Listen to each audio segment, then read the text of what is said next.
honor it has been for me to represent you for the last 12 years. I went to Washington in 2004 under some very difficult circumstances. As you may recall, Frank Ballance, my friend, your friend, still my friend, we talk often, found himself in a very difficult situation and decided to resign from Congress in the middle of his term. I stepped forward and ran for that election, was elected by an overwhelming vote on July 20th of 2004. The next morning at 10 a.m., I'm standing on the House floor taking the oath to uphold the Constitution of the United States. I took office that morning, and from that day to this very minute, I have been in constant motion, nearly 7 days a week, doing the people's business, and I enjoy it most of the time. Every now and then we have a bad day, but it's been a real honor to represent the 740,000 people of the 1st District. The 1st District has undergone a change in configuration. Because of litigation, we went to court and we claimed that the Republicans acted excessively in redrawing the lines in 2011.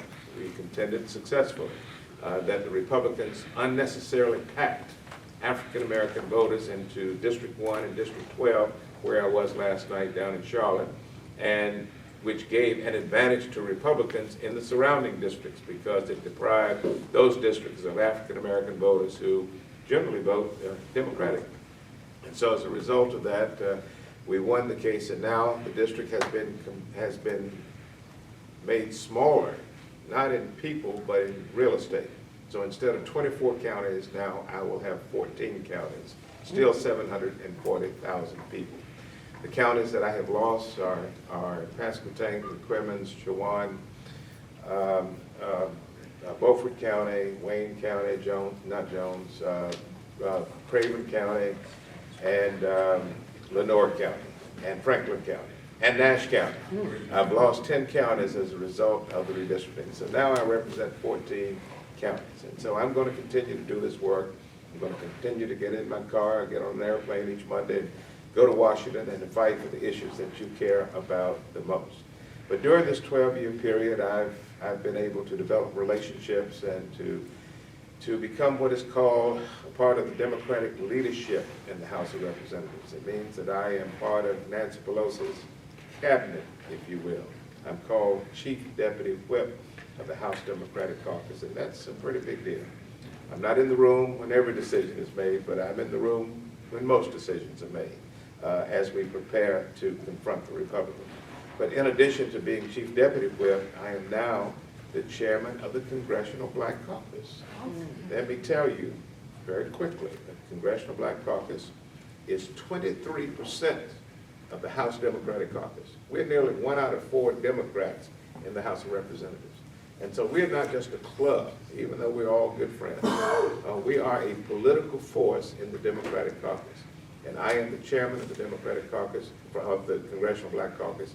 We come from 22 states, plus the District of Columbia, the Virgin Islands. We represent more than 30 million people when we speak. And so I'm honored to be the chairman of my caucus. My caucus is going to grow in the next Congress. We have 46 members of my caucus. We will lose 1 and not be replaced with an African-American. That's Charlie Rangel out of Harlem. We have lost that seat. So that takes us back to 45. But we're picking up a seat in Orlando, Florida, Richmond, Virginia, Wilmington, Delaware, Los Angeles, California, and probably the Senate seat in California, which is Kamala Harris, which will give us 5, added on to 45, which will make 50 in the new Congress. If things go well, and if Ms. Clinton becomes President of the United States, that means Senator Tim Kaine from Virginia will become Vice President, thereby opening up a Senate seat in the Commonwealth of Virginia. And right now we are poised, we think, to have Congressman Bobby Scott, African-American congressman from Virginia, to take the Kaine Senate seat in Virginia, which will give us 51 members of the CBC and another African-American in the United States Senate. And so you can tell by the tone of my voice, I love this stuff. And I got on an airplane last night in Greenville and flew all the way down to Charlotte to speak to the association pastors down in Charlotte. I forgot the name of it. It used to be Charlotte Mecklenburg. They've given it another name now. But I spoke to them last night, got back on a plane at 10:25 last night, flew back into Greenville, and here I am this morning, going over to Bertie in a minute, and meet with the county manager down to Greenville tonight for the NAACP Freedom Fund dinner. I love it, and I thank you for giving me the privilege. Thank you very much.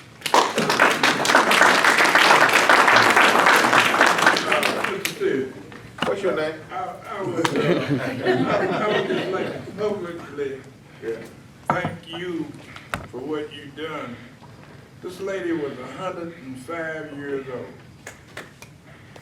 citizen of Windfall, North Carolina.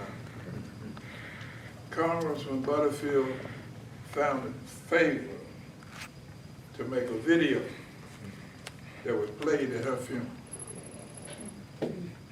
And for that, I'd like to publicly thank you, because you didn't have to do it. You were on schedule someplace else.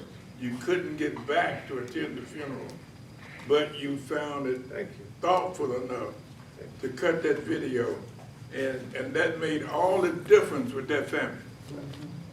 They were very, very appreciative. What about her birthday? On their behalf, What about her birthday? You don't remember when you called me on her birthday? Yeah. He tried to get me to sing to him. Congressman Butterfield tried to sing. There's a difference between sing and sing. But he sang happy birthday to her on her 105th birthday. Thank you. Y'all got some work to do. Thank you very much.